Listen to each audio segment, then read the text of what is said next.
So what went wrong for the Green Bay Packers this year? What do they have to fix in order to get back to where they want to go next season, or at least be in a position to get where they want to go, which is a Super Bowl? Aaron Rodgers says they're one or two players away. So where do they need to add? What do those players look like?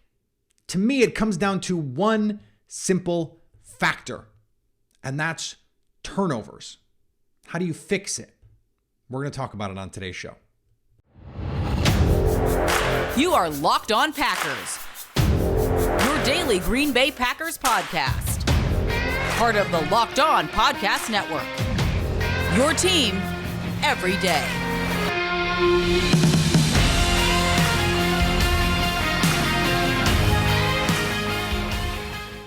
You are Locked On Packers, part of the Locked On Podcast Network, your team every day. I'm Peter Bukowski, and I cover the Packers for The Leap, a newsletter I would love for you to subscribe to. Follow me on Twitter, Peter_Bukowski. Follow the podcast on Twitter at Locked On Packers. Like us on Facebook. Subscribe to the podcast, iTunes, Spotify, Google Podcasts. Wherever you find podcasts, you will find Locked On Packers, the number one Packers podcast on the internet, and the show for fans who know what happened. They want to know why and how. Thanks to everyone who makes Locked On Packers their first listen every day. We hope you like starting your day with us as much as we like starting our day with you. Okay, this offseason is going to be like every other offseason in that the Packers are searching for answers. Where do they go? What do they do? How do they have to get better? Matt LaFleur said he's excited to tackle these challenges, to find answers to these difficult questions. And I went back and I looked through a mountain of data, which is, I have to admit, fun for me. It's not even a brag. I just like doing it. And so it's actually kind of lame that I just am a nerd for all of the numbers to try and figure out some trends. I've watched the tape. I watched the tape all year. So I know what that says. What do the numbers say? And at the end of the year, you can put together all of the information and say, okay, how did this team differ from last year's team? We know the personnel differences. Really, the biggest personnel difference is Davante Adams. And as I mentioned the other day, I like the metaphor, the idea that they lost two superstars, one being Davante Adams and the other being Aaron Rodgers. So if you look at the difference in these two teams, 21 and 22, the defense is essentially the same. If you look at the underlying numbers, the advanced numbers, like it's actually kind of spooky in some ways. Some of the similarities, the statistical similarities, they were a better passing defense, which is good. They were a worse running defense, which is bad considering the investments made in the defensive side of the ball. And they did rely on turnovers again, as they did last year. I think that is something that we will just see with this team because Russell Douglas is a ball hawk. Jair Alexander is a ball hawk. And look, Darnell Savage, Adrian Amos, over the course of their Packers careers anyway, they have created turnovers. And so that's just how this defense is going to live. Now, we expected this defense to get better, not be status quo. And so the reason that this team in particular did not perform the way that we thought it could is because the defense didn't get better rather than just being the same. And I think if you take last year's team, like last year, they could have won the Super Bowl with that defense. With Devondre Campbell playing at an all-pro level and Russell Douglas playing at an all-pro level, and you get Zadarius Smith back and Jair Alexander back in the playoffs. Like, if they don't have the bedwetting special teams performance, they probably go win the Super Bowl. So this defense, as it's been the last 2 years and really 3 years, it's you can win a Super Bowl this way. Especially you have a top 10 passing defense. You can win a Super Bowl like that. They held the Lions to 20 points in a game where you needed to hold them to 20 points. 20 points was their season average. This was an offense that over the back half of the season was the best offense in football by some of the numbers, EPA per play and DVOA.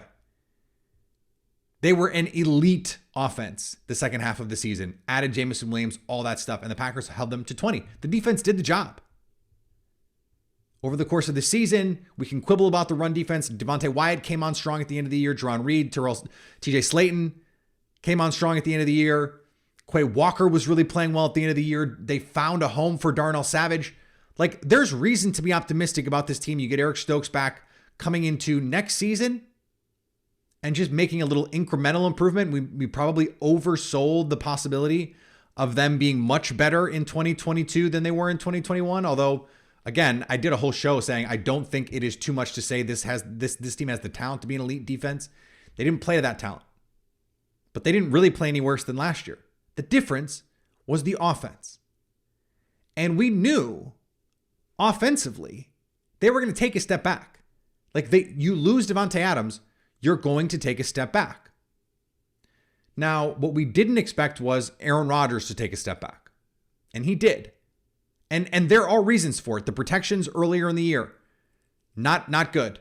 You start a game against Danielle Hunter and Zadarius Smith and those boys in Minnesota with, Jake Hansen and Royce Newman. And then you got to throw Zach Tom in his first NFL game in the mix at US Bank Stadium. It's going to be problematic. And it was. And it took them a while. You get Elton Jenkins back. He's playing out of position. You get David Bakhtiari back. He played great right away. But then you're trying to figure out, okay, where does Josh Nijman go? How does this all fit in? David Bakhtiari's hurt. Zach Tom, you got to come in on a moment's notice to come in and play here. There's a lot of stuff, the protection issues. And then he gets hurt against the Giants game. Aaron Rodgers gets hurt. Now, that doesn't stop him from being able to see the field cleanly. He didn't see the field cleanly this year. And I don't know if he's shaking off the rust from just being able to say, hey, Davante Adams is over there, so I can just get my backside guy in a one-on-one every time. Like, I don't know if his brain needs to be rewired to read out concepts and read defenses post-snap because he's so used to having that safety blanket with Davante Adams. I can't imagine he just lost that ability. It was a skill that might have atrophied a little bit because he didn't need it because Davante Adams was just awesome. He got worse. And this offense probably finished where we thought. They're a top 12 offense. They were a good offense in the aggregate. They just weren't a top 3 offense, which is what they'd been in 2020 and 2021 when they're legitimately competing for Super Bowl titles. Like they were legitimately one of the 5 best teams in the league the last 2 seasons because their offenses were elite. So we knew they were going to lose a little bit of offensive efficiency. You lose Davante Adams, that's just going to happen. And for the first half of the season, you lose Christian Watson, you lose Romeo Doubs, you don't have Allen Lazard to start the season, you lose Randall Cobb in the middle of the season, Sammy Watkins gets hurt, and eventually it's just time to move on. So there were reasons that this was all happening. Again, I'm not going to lay this all at the feet of Aaron Rodgers because it's not. But he was a part of it, and we have to acknowledge that. No, the problem really at its core, and it's not the cause, it's the result. Turnovers. This team turned the ball over at a rate almost twice as high in terms of turnovers per drive as 2021. If you look at efficiency numbers, yeah, they were a little worse yards per drive, but like red zone is the one that everyone comes up with. Oh, this team was so bad in the red zone. They were. Worst team in the league, goal-to-goal situations. That's bad. Don't do that. They stopped running the ball. Zach Cruz had a great thread on Twitter yesterday about how the running in the red zone fell off a cliff. But they were bad in the red zone last year. 19th in the red zone in terms of points per red zone trip in 2021. That's below average. They were 23rd. Like it's not that different. But they scored almost half a point fewer per drive overall. You have 8 drives in a game. Okay. Well, that's 4 points per game less. If you have 10 drives, it's 5, right? So if you are turning the ball over, that's 1 fewer chance for you to get points. And this Packers team, again, they were a top 12 offense, top 10 offense for most of the season. They moved the ball. They did not have a problem moving the ball. They would get into plus territory and they'd go for it on 4th down and not get it. Or they'd get into the red zone and they'd go for it on 4th down and not get it. Or they'd have to kick a field goal rather than score a touchdown, or they'd turn it over. Turnovers in plus territory. This was a problem all season. Turnovers in general, a problem all season. They were a mediocre team when it comes to turnovers offensively. They went from one of the 3 best teams in the league, and they have always been in the Matt LaFleur era, a good turnover team in terms of avoiding them offensively, to a mediocre team, 15th. So you lose a little bit of offensive efficiency in terms of creating yards because you lose Davante Adams. You lose a little bit in the red zone because you lose Davante Adams. And then you amp up your turnovers because you don't have Davante Adams. And so Aaron Rodgers is forcing balls. Now, a lot of those throws, if you go back and look at all the interceptions, there's just some bad misses in there. Like the Christian Watson play, yeah, AJ Dillon blows it seems like AJ Dillon. We don't know for sure, but AJ Dillon misses the opportunity to give help on a free runner. Aaron Rodgers has to unload the ball, but it's a bad throw. It's a bad decision. It's an interception. Had another interception earlier in that game taken off the board. Go back to the Rams interception. A dreadful interception by Aaron Rodgers. And that was something that we saw across the season, trying to force go balls into situations down the field where you just don't need to do that. There was a little too much hero ball. And it's not like guys weren't open. Guys were open. I think if Christian Watson plays a full season, things might look a little bit different. But so that leads us to the question then, okay, your offense is a little less efficient. How do you make it a little more efficient? How do you get it back into that top 5? Because even with Jimmy Garoppolo, Kyle Shanahan's offense is always in the top 5 in efficiency. Jimmy Garoppolo is the EPA per play king because he never throws the ball more than 10 yards down the field and they kill people. And that was before they had Christian McCaffrey, before Brandon Ayuk was the guy that we saw this year, like last year, before that, the year before that. Like the year before that, they didn't have all these dudes, but they scheme up things really well and Jimmy G pushes the buttons. So how do you get to that? And then how do you reduce the turnovers? Well, those two things are related because if you can be more efficient underneath and also be more efficient creating explosives, which the Packers could not do this last year in terms of explosives for scores. They didn't have those 30, 40, 50-yard scores. The Davante Adams, it's 1st and 10 on the 45, and you throw a transition go, and that turns into a touchdown. You didn't have that this year. So how do you create some big play touchdowns? How do you create a little bit more efficiency? And then how do you allow that to reduce your turnovers? We're going to talk about that in the rest of the show. Today's episode brought to you by BetOnline. BetOnline is your number one source for all of your sports betting info, stats, and analysis. Get the latest odds and trends from every professional sport and amateur league out there. Pro football, college football, when college football comes back, basketball, soccer, golf. They've got it all at BetOnline. If you love sports podcasts, you can even find those at BetOnline as well. The fastest and easiest way to get all of your betting info. Head to the website or use your mobile device to learn more about the trends and the action. BetOnline, where the game starts. And we're talking about offseason, right? We're talking about all of the moves that you need to make to get to be a great team. Well, you can do that in the Ultimate Football GM for your own team. Hiring the right coaches, trading the right players, making the right draft picks, hiring the right scouts. That's how detailed and nuanced this game is. It is really a fun time for the football lover among us. And Locked On Packers listeners can get a free boost, 100% boost on their franchise when they use the promo code Locked On in the game store. That's Locked On. So to download it, you can go to the App Store, find the Ultimate Football GM, or you can go to the ultimate-gm.com. That's ultimate-gm.com. And thanks for making Locked On Packers your first listen. We hope you like spending your day with us, starting your day with us as much as we like starting our day with you. Make your second listen Locked On NFL and get daily conversations on the biggest NFL stories plus in-depth analysis on the biggest games with key predictions every Friday and Monday. Local insiders cover the weekend with game-to-game episodes. Locked On NFL available on YouTube or wherever you get podcasts. Okay, so how do you do this? Well, one way, the simplest way, no personnel additions need to be made,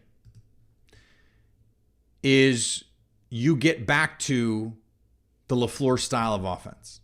Under center, play action, the built-in plays, the packaged plays, the play off the play.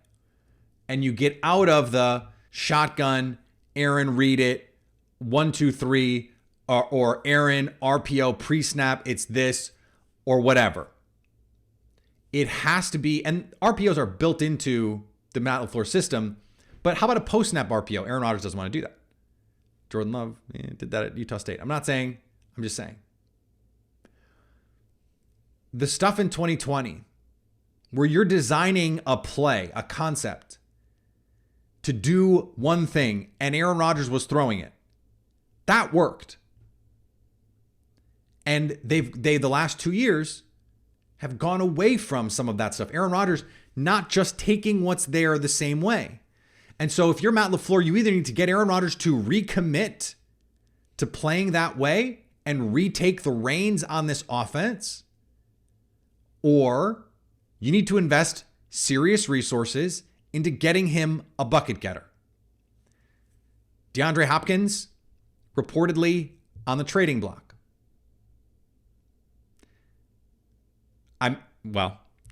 And he had a cryptic Instagram post yesterday about, basically saying goodbye, it seemed like. It seems like he knows his days are over in Arizona, that they're trying to trade him. That's a perfect fit because you have Christian Watson to stretch the field, and on 3rd and 6, you can trust DeAndre Hopkins to go get you a bucket. He can go on a slant or a comeback or a pick a route. Just go bully someone, throw him the ball, he can get it. You fixed your red zone offense if you have DeAndre Hopkins. Teams have to shade coverage to Christian Watson.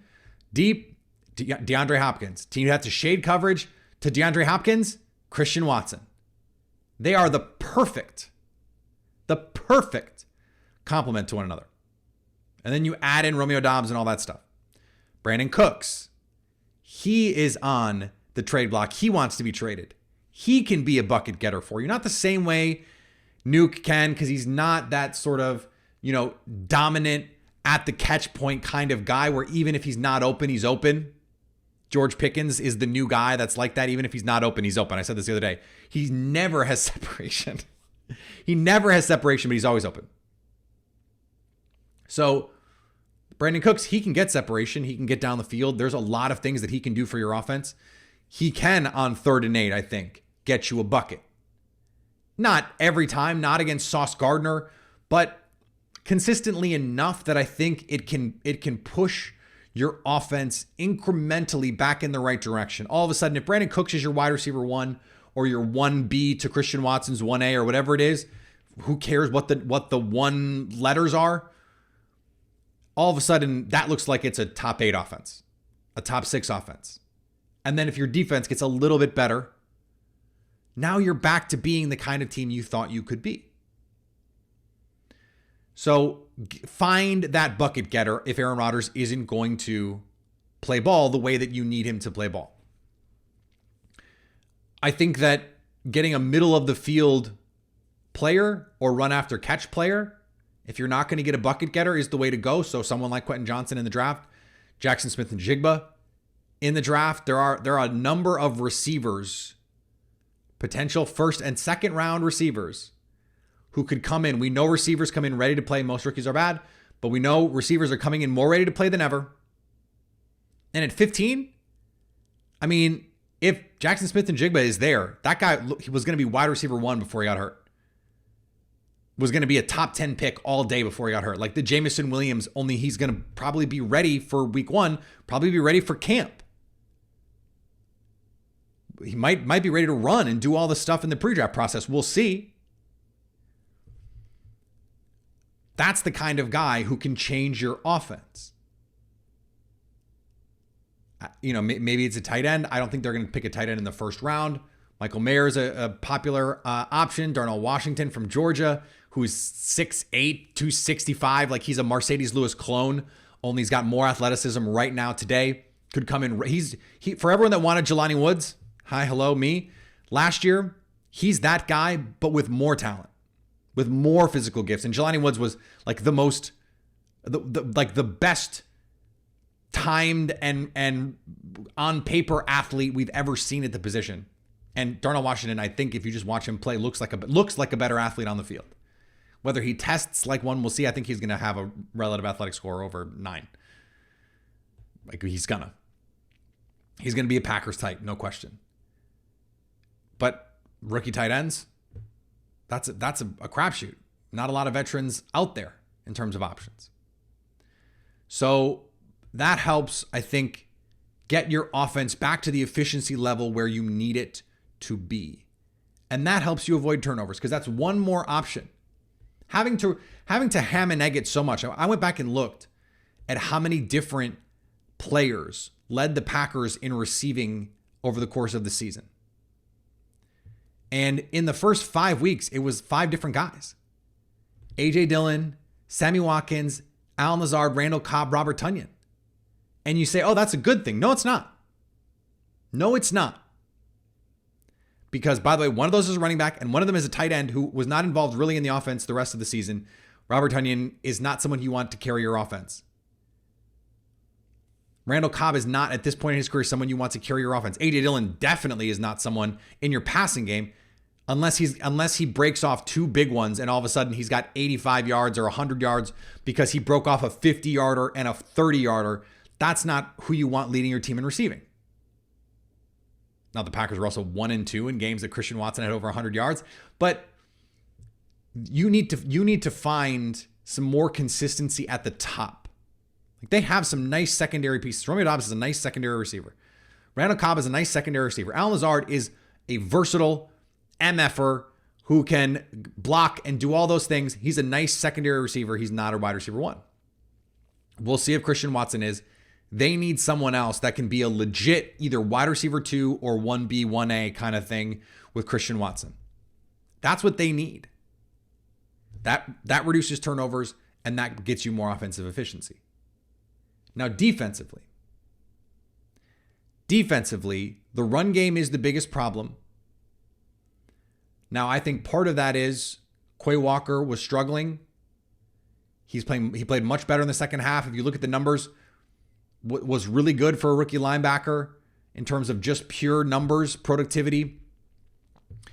Sports Info and Solutions had him as the 4th most valuable linebacker, off-ball linebacker in the league this past season. Part of that is he never came off the field.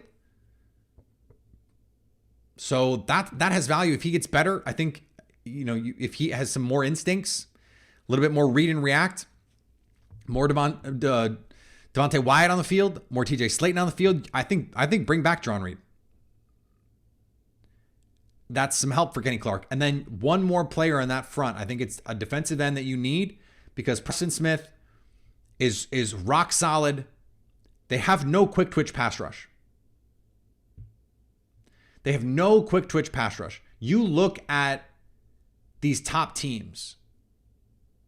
The Eagles have Hassan Reddick, quick twitch. He can be on you in a hurry. The Cowboys have Micah Parsons. The 49ers have Nick Bosa. That's twitch pass rush. Preston Smith is a technique power rusher for the most part. He can get to the edge, but he's not a quick twitch guy anymore. Rashawn Gary is a bull rusher, run through your face rusher. They drafted Devontae Wyatt to be a quick twitch rusher. He didn't get many opportunities. At the end of the season, he started to show he can be that. I think expecting him to be that early on is asking a little much. Maybe at 15. That's where you get that guy. Athleticism, twitch, to come in. And now all of a sudden, while Rashawn Gary gets healthy, you have Kingsley Enagbare, you got Preston Smith and this guy, pass rusher X. And then guess what he can do? Create turnovers, force fumbles, throwaways, stops to give your offense more possessions so you don't have to be quite as efficient because you're creating more possessions. So those are the 2 big things this offseason that the Packers need to try and do. Find the bucket getter, and I think a middle of the field player is the kind of thing you need. And then one more pass rusher. And I know the run defense was the problem, right? The run defense was the problem. I get it. But I think you have to bank on some improvement from Devontae Wyatt. Getting Rashawn Gary back is going to help the run defense a lot. And if you add a pass rusher, you hope that he can make some splash plays in the run game, some TFLs. And then now you're keeping Preston Smith a little bit fresher. You're keeping Rashawn Gary a little bit fresher. And they can make some more plays for your coverage unit that in the second half of the season in particular played really, really well. So if you're turning the ball over a little bit more on offense, it's less of a problem if you're creating a bunch of turnovers on defense. A pass rusher, I think, would allow them to have a little bit more wiggle room because then they could create some more turnovers. Now, those are two big things. Like, in terms of non-quarterbacks, those are the two most important positions on the field. The thing is, they don't need a Rashawn Gary level pass rusher. They don't need to add that guy. They have Rashawn Gary. They need to add that, think back to 2010. They had Clay Matthews. They need the Colin Jenkins. Preston Smith's not quite that. Colin Jenkins was a real problem. He could, for drives, take over games. But just for a drive here, drive there, not for whole games. Clay Matthews could take over a game. Clay Matthews took over months at a time in his prime. You don't need that. I mean, look, if you can get that, sure, great. By all means, get that. But you don't need that to get to where you want to get to. You need some impact, and I think to be complementary, quick twitch pass rush. That is the thing that I think can help elevate this defense to where you want it to get to, and then play with a little more discipline in your run fits. Like, that's going to happen in year two. Like, those guys they're going to be smarter. They're going to be better. And this team, with the right additions, all of a sudden, and it's all, of course, contingent on Aaron Rodgers and what he's going to do and all that stuff. So we'll see. Today's episode brought to you by Built Bar. Looking for a delicious treat but don't want all the fat and calories? Then you have to try Built Bar. This is, you guys, I preach the gospel of Built Bar because they're wonderful. I had one today. I had one yesterday. I had one the day before. In fact, yesterday, my wife cut one in half. She does not like protein bars, but she cut one in half and took it. Guess what I did? She was going to come back for it. 100% she was coming back for it. I ate it. Of course I ate it. It's delicious. It's delicious. And she came down and she was like, wait, did you eat the other half? And I was like, yeah, you didn't eat it. So I was going to eat that. We didn't fight, but we both wanted the last bites of the Built Bar, of a protein bar, of a health food bar. Imagine that. And it's because it tastes delicious, but it covers all the macros that you want. 130 calories, 4 grams of sugar, 17 grams of protein. And now you can get it on your normal shopping trip. You don't have to order online. If you're at Walmart, grab them. You're at Sam's Club, grab them. In the store. They make it really easy. And you can get them again and again. You can thank me later. One thing I want to hit before we get out of here.